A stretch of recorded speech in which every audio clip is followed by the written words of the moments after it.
বন্ধুরা, কিছু মানুষ বাল পেকে তালতলায় চলে গেল, তবুও আজকের দিনে তাদের হুঁশ হলো না যে যুদ্ধের জিগির তোলা আর যুদ্ধ করা দুটো কিন্তু একরকম নয়। হ্যাঁ, বিষয়টা একটু ব্যাখ্যা করবে? তো ওই রকমই আজকে একজন বাল পাকনা মানুষকে দিয়ে আজকের ভিডিওটি শুরু করছি। তো চলুন শুরু করি।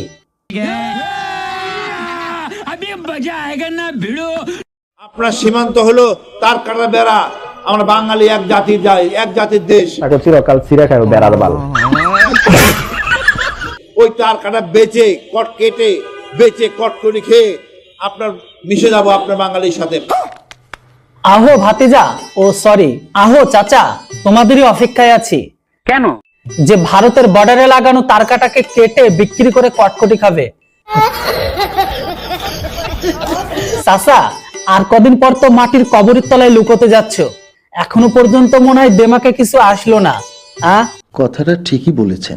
যেমন ভাবে ভারত বিরোধিতাকারী হাদি অন্যের সাওয়া ছিঁড়তে গিয়ে কে যেন তার সাওয়া মাওয়া ছিঁড়ে চুদলিংপং করে দিয়েছে, আহো তোমারও ওইভাবে আমরা সাওয়া মাওয়া ছিঁড়ে দিয়া চুদলিংপং করে দেব। কি ওইখান থেকে লেকচার দিলে হবে? এপারে আসো, তার কাটায় হাত লাগাও, তারপরে তোমার কটকটিও খাওয়াবো, তোমারও সাওয়া মাওয়া সব ছিঁড়া তোমারও চুদলিংপং কইরা দেব। পশ্চিমবঙ্গের সাথে যে দল আগামীতে আসবেন তাদের জন্য হুঁশিয়ারি, ভারত প্রেমে মজবেন না। তাতে আমার বাল ছেঁড়া গেল। কেন চাচা, ভারতের পোলাপান গিয়া কি তোমার গোয়া মেরে আইছে সবাই? ভারত বলে কোনো জিনিস চলবে না, ভারতের পণ্য চলবে না। কি কম চাচা, কয়দিন আগে যে আপনাদের উপদেষ্টার মন্ত্রীগণ একদম স্পেস কনফারেন্স করে বড় এলান দিয়ে জানালো যে ভারত থেকে কয়েক মেট্রিক টন চাল ঢুকছে। সত্যি? উপরে আল্লাহ নিচে জমিন, কথা সত্যি। তো সেই সমস্ত ভারত বিরোধিতাকারী ব্যক্তি আর আপনি ভারতের কেনা চালগুলো উক্তি দিয়ে খাবেন না মুখ দিয়ে বের করবেন, না মুখ দিয়ে খেয়ে উক্তি দিয়ে বের করবেন, কোনটা? ভারতের কোনো কথাই এদেশে চলবে না, সোজা কথা। কেন? আমরা অনেক সহ্য করছি, আর করব না। শোনা গো, আমার খুব কষ্ট যে বলো। তা চাচা, কি সহ্য করবেন না? ভারত গোয়া মেরে আপনাদের যে গোয়া লালের সাথে সাথে পুরো ব্যথা করে দিয়েছে, সেটা কি আর সহ্য করবেন না? বলতে পারবো না। জানি না। না কোন জিনিসটা সহ্য না করার কথা বলছেন, একটু ক্লিয়ার করে বললে ভালো হতো।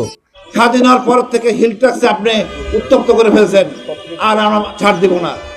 আমি শুনি না। ও বুঝছি, তাহলে এতদিন মনে হয় ভারতের নিচেরটা ধরেছিলেন, তাই তো? এবার অন্যটা ধরার ইচ্ছা হয়েছে। এখন আপনি উত্তপ্ত হবেন, আপনি ভারত, আপনি উত্তপ্ত হবেন না, ভারতের থেকে বেশি আপনাদেরই বেশি উত্তপ্ত হতে দেখছি। ভারত আপনাদের মতন ওইরকম কখনো বলেও না যে বাংলাদেশের টুকরা করব, বাংলাদেশের দখল করব। তাও সত্য। দরিদ্রের একটা সীমা আছে, এখন আবল তোমার বলে যাচ্ছেন। কি কষ্ট? আমাদের সীমান্তে এসে ঝামেলা করতেছেন। আহারে, চোখের পানিতে বোকটা বাইসা যা। ইস, এটা তো ভারতের মানে দাদাবাবুদের অনেক বড় ভুল হয়েছে। আমাদের উচিত ছিল ওই কাঁটাতারের পাশে বা কাঁটাতারের ধারে যারেই দেখা তারের গোয়ার মধ্যে একটা করে গুলি হান্দাই দেয়া, তাহলে মনে হয় সব থেকে ভালো হতো। আপনারা মুখের ভাষার থেকে ওই বন্দুকের গুলির ভাষায় বেশি ভালো বোঝেন। উপরে আল্লাহ নিচে জমিন, কথা সত্যি। আপনার সীমান্ত হলো তার কাটা বেড়া। আমরা বাঙালি এক জাতির যাই, এক জাতির দেশ। আরে বাহ, তাহলে তো এটা আমাদের জন্য আনন্দের সংবাদ। ওই তার কাটা বেচে কট কেটে বেচে কট করে খেয়ে আপনার মিশে যাবো আপনার বাঙালির সাথে। সন্দেহ আছে খারো ভাতিজা, তোমার সন্দেহ আমি দূর করে দিতাছি। আহো ভাতিজা, ও সরি, আহো চাচা, তোমাদেরই অপেক্ষায় আছি। কেন? যে ভারতের বর্ডারে লাগানো তারকাটাকে কেটে বিক্রি করে কটকটি খাবে। চাচা, আর কদিন পর তো মাটির কবরের তলায় লুকোতে যাচ্ছ, এখনো পর্যন্ত মনে হয় দেমাকে কিছু আসলো না। কথাটা ঠিকই বলেছেন। যেমন ভাবে ভারত বিরোধিতাকারী হাদি অন্যের সাওয়া ছিঁড়তে গিয়ে কে যেন তার সাওয়া মাওয়া ছিঁড়ে চুদলিংপং করে দিয়েছে, আহো তোমারও ওইভাবে আমরা সাওয়া মাওয়া ছিঁড়ে দিয়া চুদলিংপং করে দেব।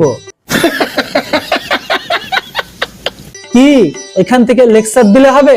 এপারে আসো, তার কাটায় হাত লাগাও, তারপরে তোমার কটকটিও খাওয়াবো, তোমারও সাওয়া মাওয়া সব ছিঁড়া তোমারও চুদলিংপং কইরা দেব। পশ্চিমবঙ্গের সাথে না চাচা, আপনাদের মতন গোয়া মারা জাতি আমরা আর চাই না। একটু খুলে বলুন। আপনাদের আমাদের ভাষা এক হতে পারে, কিন্তু আমরা সব দিক দিয়ে ডিফারেন্ট। উপরে আল্লাহ নিচে জমিন, কথা সত্য। এমনি আমাদের ঘরে আমাদের সমস্যায় আমরা জর্জরিত, তারপর আবার আপনাদের মতন গোয়া মারা জাতি এনে আমরা আমাদের সমস্যার বোঝাটাকে আর বাড়াতে চাই না। আমার কথা বুঝলে বুঝপাতা, না বুঝলে তেজপাতা। আপনারা আপনাদের দেশেই গোয়া মারা খান। আপনার ওই বিএসএফ হবে ছিটমহল, দেখবেন বিপদ কারে বলে। হালার পো হালা কয় কি, শালা মনে দিনের বেলায় শুকনো নেশা করে এসে আলফাল ভাট বকছে। নিঃসন্দেহে তুই ঠিক কথা বলেছিস। আপনি পশ্চিমবঙ্গের সাথে ফাইজলামি করতেছেন, আমরা এক জাতের। বলি সময় আছে, সংশোধন করুন, জনগণের পাস বুঝুন। আমরা এই ভারতের এই আচরণ সহ্য করব না। চাচা, আমি আপনার থেকে ছোটা, তাই ছোট হয়ে আপনার একটা অ্যাডভাইস দিই। হ্যাঁ, মানে আর বেশি দিন নেই, আর কিছুদিনের মধ্যেই আপনি মাটির গর্তে লুকানোর জন্য প্রিপারেশন নেবেন। কথাটা ঠিকই বলেছেন।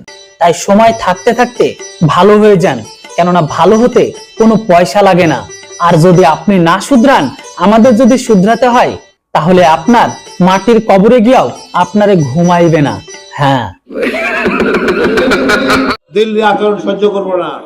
আমি মনে করি এখনো সময় আছে, ভদ্র আচরণ করুন। ছোট দেশ মনে করবেন না, এটা এক জাতির দেশ। ওই বালের ধমকি আমাদের আর দিবেন না। সময় আছে, শুধরে যান। কেননা চাচা, একটা কথা ভালোর মধ্যে এরা ঢুকাই নেন, যে দেশে আমরা গড়াইতে পারি সে দেশে চাইলে আমরা ভাঙতেও পারি। হ্যাঁ, উপরে আল্লাহ নিচে জমিন, কথা সত্য। এই কথাটা বোঝার মতন বুদ্ধিমত্তা একটু মাথায় করে রাখুন। কেননা আমরা যে দেশকে স্বাধীনতা লয়ে এনে দিয়েছি, সে দেশে চাইলে স্বাধীনতা আমরা ছিনায় নিতে পারি। হ্যাঁ, ঠিক বলেছিস। সময় আছে, শুধরে যান, নইলে আপনার কপালেও কষ্ট আছে, আপনার মতো লোকেদের কপালেও কষ্ট আছে। আমরা আপনাদের দোয়ায়, সবার দোয়া নিয়ে আমরা একটা মোটামুটি একটা আহ্বায়ক কমিটি করেছি। আপনাদের বাল ছেঁড়া কমিটি।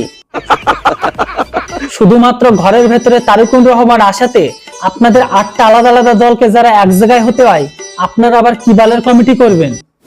মানে কি বলবো, যাই হোক। যার যুগ্ম আহ্বায়ক হলেন ডিও খুদা।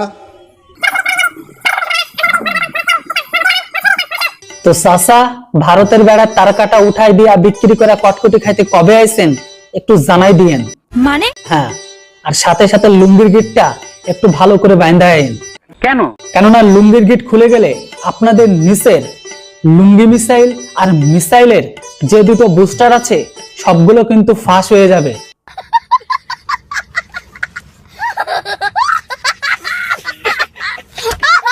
তখন আপনি লুঙ্গি বাঁচাবেন না লুঙ্গি মিসাইল বাঁচাবেন, সেটাই সব থেকে বড় টেনশনে থাকবেন। কথাটা ঠিকই বলেছেন।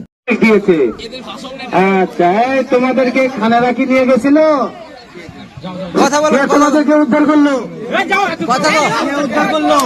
দুই আপুকে পাকিস্তানের হানাদার বাহিনী তুলে নিয়ে গেছিল। হ্যাঁ, ঝোপে আর জঙ্গলে, ঝোপে ঝাড়ে জঙ্গলে আপু দুটোকে টেনে নিয়ে গিয়ে কিছু করেছে কিনা হানাদার বাহিনী, সেটাই জিগাইছে।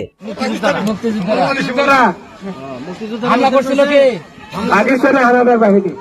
আর উদ্ধার করছে কে? মুক্তিযোদ্ধারা, বাঙালি। ভালো, যাক, তোমাদের সম্মান রক্ষা হয়েছে। চেকআপ করছে কি?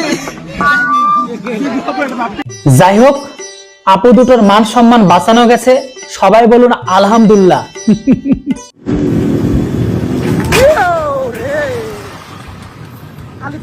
যে ভিডিওটা দেখলেন, সেই ভিডিওটা দেখানোর মানে এটাই যে বাবা, যেটা পারো না সেটা কখনোই করতে যেও না। যেটা তোমার অকাতের বাইরে সেটাকে তোমার থেকে ছেড়ে দেওয়াই ভালো। বর্তমান সময়ে বাংলাদেশিদের অবস্থা ঠিক ওই ভিডিওটার মতনই। যেটাই হোক, যাই হোক, আবারও বলে দিই, আজকের ভিডিওটি বানানো হয়েছে অনলি ফর এন্টারটেইনমেন্ট পারপোসের জন্য। তাই ভিডিওটিকে কেউ কখনো সিরিয়াস ভাবে নেবেন না, জাস্ট ফর এন্টারটেইনমেন্ট। ভিডিও দেখে রেগে যাবেন তো হেরে যাবেন, আর যদি হাসেন তো আপনার মন মস্তিষ্ক সবকিছু ভালো থাকবে। আবারও দেখা হচ্ছে, কথা হচ্ছে খুব তাড়াতাড়ি নতুন একটি বাংলাদেশিদের রোস্ট ভিডিওতে। ততক্ষণে আপনারা সবাই ভালো থাকুন, সুস্থ থাকুন। Thanks for watching. জয় হিন্দ, বন্দে মাতরম।